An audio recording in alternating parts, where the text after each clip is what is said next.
As the hack eased away from the curb, Caleb pulled Sophie into his side. "Firstly, my dear Sophie, I am mortally wounded that you would refuse my offer. Secondly, I very much enjoy your company, and I am loath to surrender it just yet. And thirdly, I did not intend to hurt your tender feelings with Miss Birdwell's presence, but I should think it painfully obvious how I feel about you," he said, guiding her away from the curb. Well, yes, it should be obvious how he felt. That's why she was so confused at the moment, and perhaps a little delirious. "I know what you feel." "No, apparently you do not," he said, his tone betraying his frustration. "Apparently you do not know that I live for the few moments I might steal with you in Regent's Park. Nor do you seem to understand that you are the one bright spot in my otherwise dreadfully dull days," he said, as he led her toward a neat one-horse coach tethered on the edge of St. James's Park. "I am?"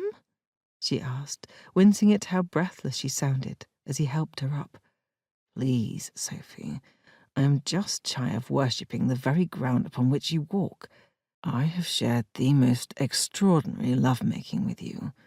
I feel another piece of myself disappear each time we must part, packed tightly away in your basket. I dream about you. I think of you constantly. I see you in my house, and I think, dear God, is this woman really here? With me? And you would believe I have some affection for Miss Birdwell. Frankly, I'm of a mind to be a bit petulant myself," he grumbled, as he tossed the reins up to the bench and gracefully pulled himself up. "I am not petulant," she muttered. "Yes, you are, my love. If you must know, Miss Birdwell's cousin foisted her on me.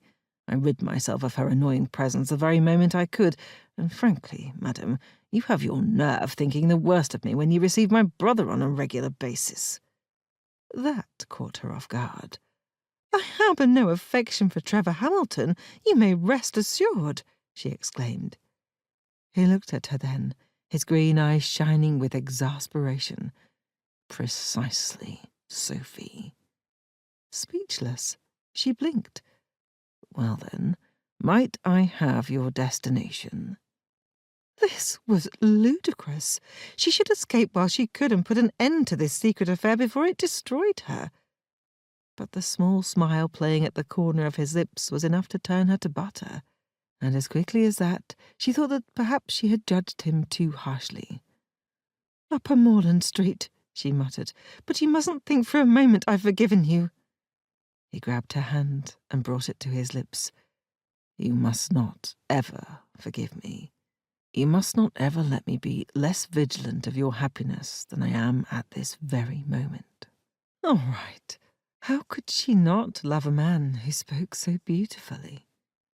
With a lopsided smile, Caleb flicked the reins and sent the horse trotting.